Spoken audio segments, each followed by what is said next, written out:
And now a look at the stories making the headlines this Saturday with the latest ITV news.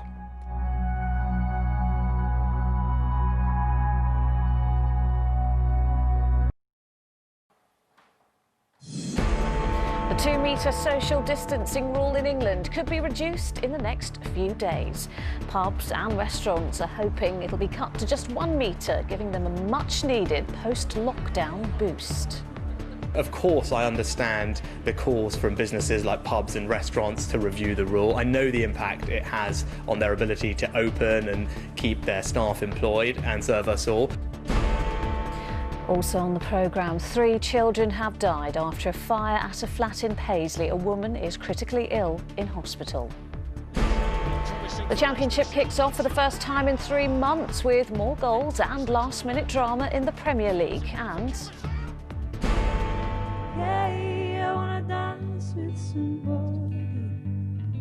how the virtual music festival is helping record stores survive lockdown.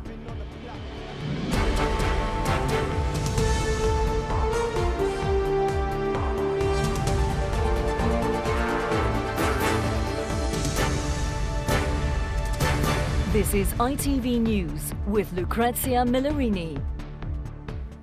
Good evening. It has been a golden rule throughout the lockdown, but within the next few days, the 2-metre social distancing measure could be relaxed in England to just 1 metre. If that happens, it would be a big boost to many pubs and restaurants. But if it does not happen, the hospitality sector, which has been all but shut down, is warning that thousands of jobs could be at risk. Well, this afternoon, the Department of Health and Social Care said there have been another 128 coronavirus deaths reported in the last 24 hours, taking the UK total to almost 42,600. Our political correspondent Carl Dinnen reports. The taps are dry, the chairs are stacked, and no one is stopping. But there might be better news coming for the hard-hit hospitality industry.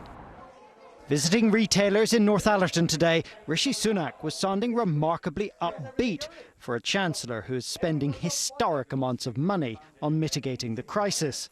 Yes, are you going gangbusters on the repairs? And he said we are just days away from a potentially big announcement following a review of the 2-metre rule. Well, the outcome of the 2-metre rule review will be announced next week. I'm pleased to confirm that. And, of course, I understand the calls from businesses like pubs and restaurants to review the rule. I know the impact it has on their ability to open and keep their staff employed and serve us all.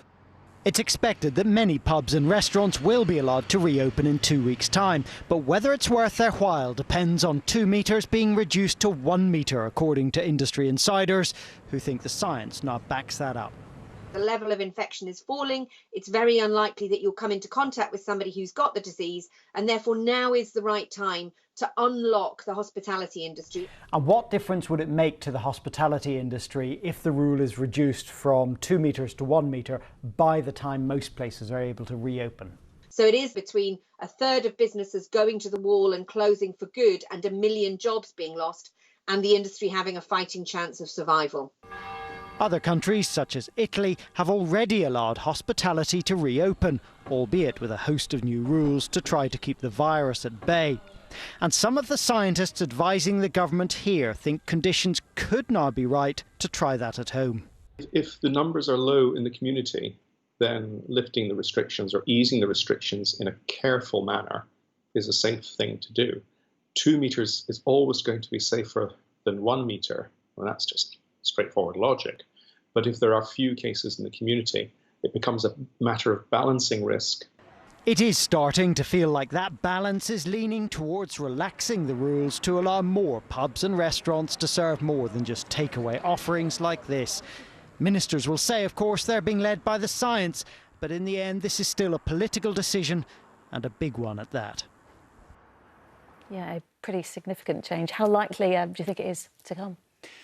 It feels like it is going to change, with the Chancellor saying how well we've been making progress in tackling the virus, with the Prime Minister saying yesterday, watch this space, when he was asked about it. And I don't really hear very many ministers sounding a note of caution on this. What I do expect, though, is that it won't be business as usual. There will be a smorgasbord, if you like, of rules and regulations and guidance for all these different types of outlets about how they control what they're doing, how they stay COVID secure, to use the term that we've been hearing a lot of lately. And I think people will also be making their own decisions about whether they feel it's safe to go out. But I do expect some kind of announcement early next week.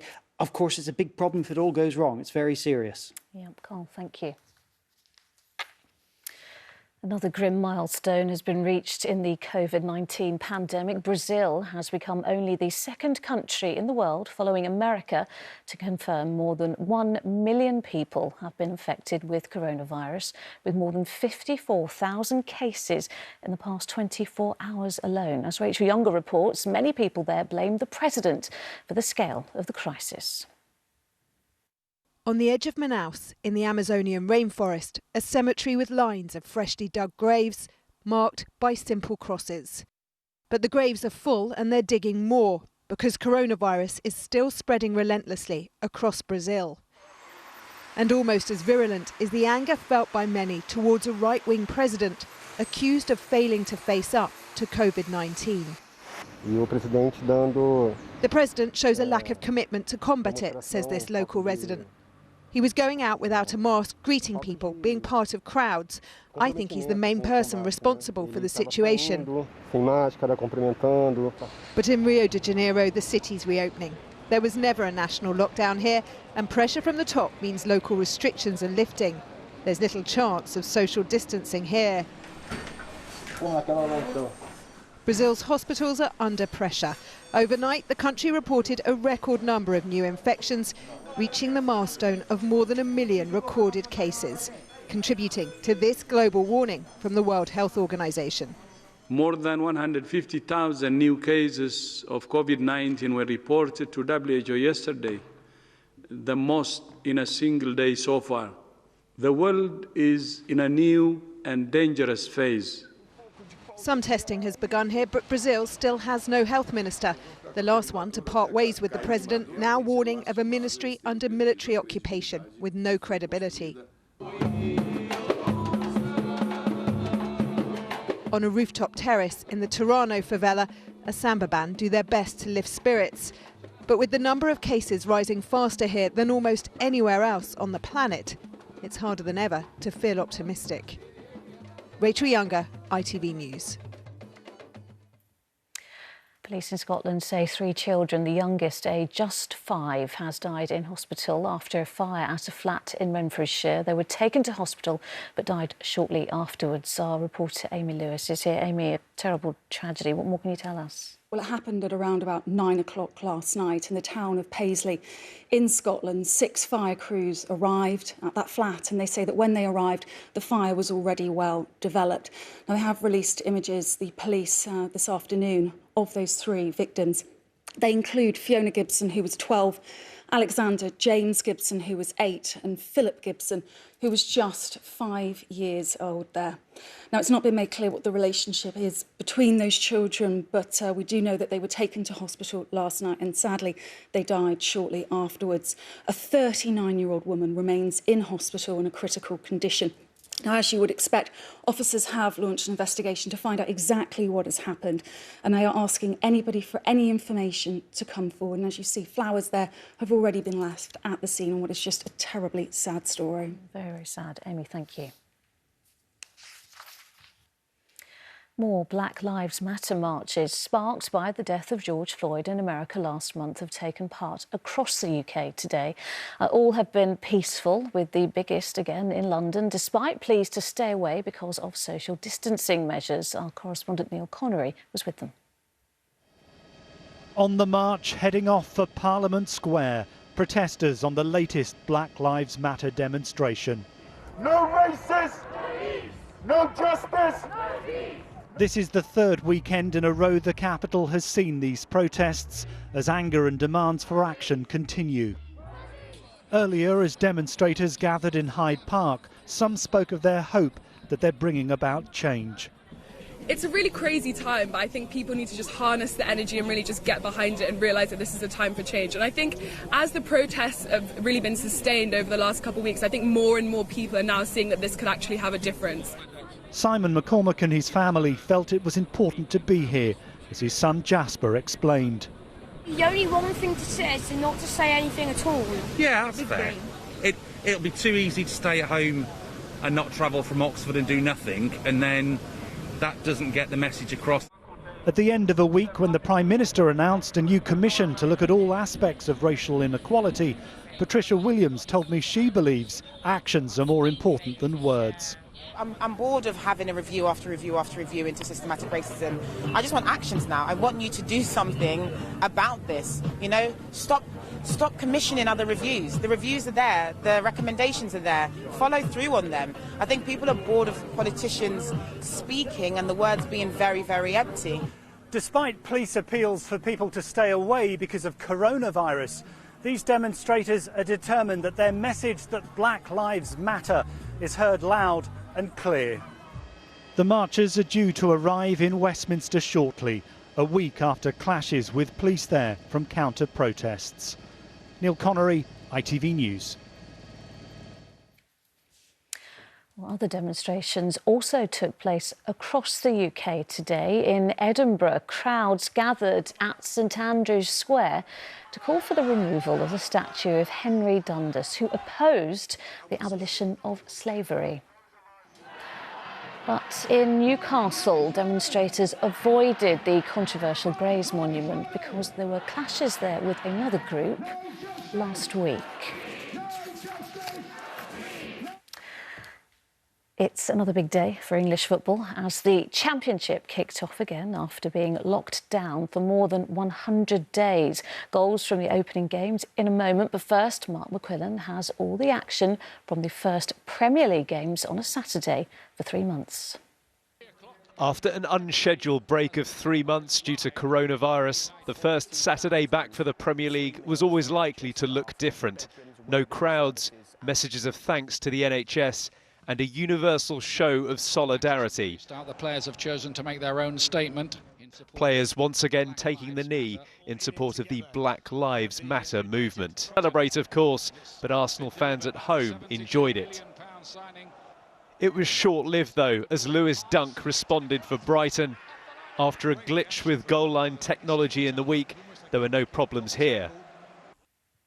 The Championship restarted again today for the first time since early March. The lunchtime game ended dramatically with Brentford upstaging promotion rivals Fulham with 2 goals in the final few minutes. But the other televised match, which has just ended goalless between West Brom and Birmingham.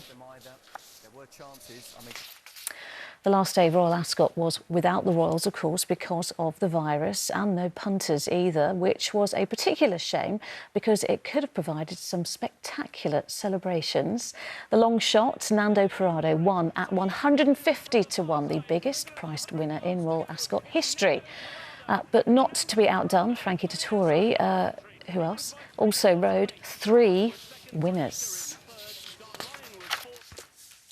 And finally, like many businesses, independent record shops have been suffering during the lockdown. So to publicise their plight and raise awareness that old-fashioned vinyl can be bought on the internet, they're taking part in an online 24-hour music festival, which includes live performances and new and re-released classic albums. Our arts editor, Nannar, has more.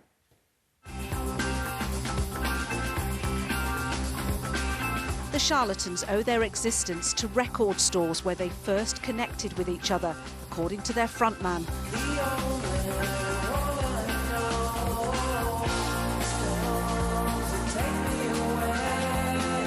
Little wonder that he is now supporting a campaign to tell the public many independent record shops, which have been closed because of the pandemic, are now open and can do business online.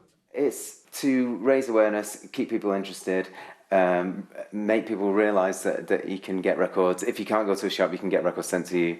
And if you do go to a shop, it'll probably be different with the social distancing, but very enjoyable experience all the same. I grew up in them. I got my education in record shops, and I actually met the Charlatans in a record shop. So for me, they've been, they've been a massive part of my life. Yeah, I wanna dance with somebody.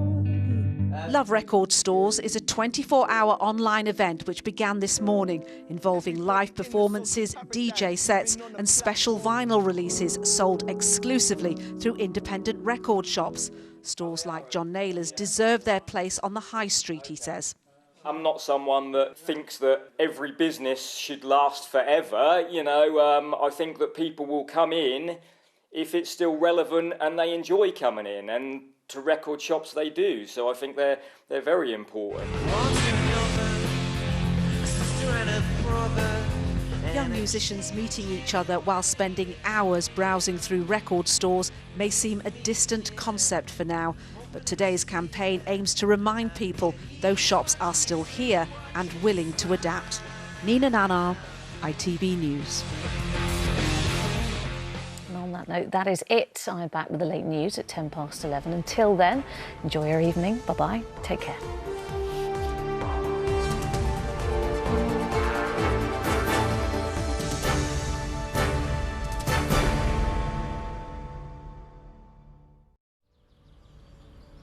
Today will be lovely to start with before quickly spreading to all parts later.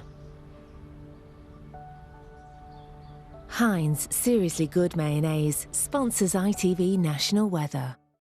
A very good evening to you. A fine end to the day for many of us, and then rain moving through tonight ahead of sunny spells and scattered showers this Sunday, and then hotting up next week as temperatures soar, something of a heat wave by then.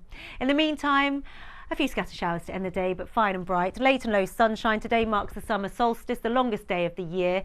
Plenty of daylight before dusk, and then rain makes some headway from the west through the second half of the night. Blustery and wet into the first stages of Sunday. Solid substantial rain for several hours, but despite the blustery wet conditions, it stays relatively mild, not much below 15 or 16 degrees into the new day. A slow, soggy start this Sunday across northern and eastern counties. The rain gradually pulls away into the near North Sea and then cheering up with some lovely sunshine, but scattered showers moving through thick and fast. Some of these prolonged, heavy and potentially thundery. Cool and fresh feeling in the brisk winds, but a warmer feel across the south. Highs of 25. See you soon. Heinz Seriously Good Mayonnaise sponsors ITV National Weather. Hello, Volkswagen.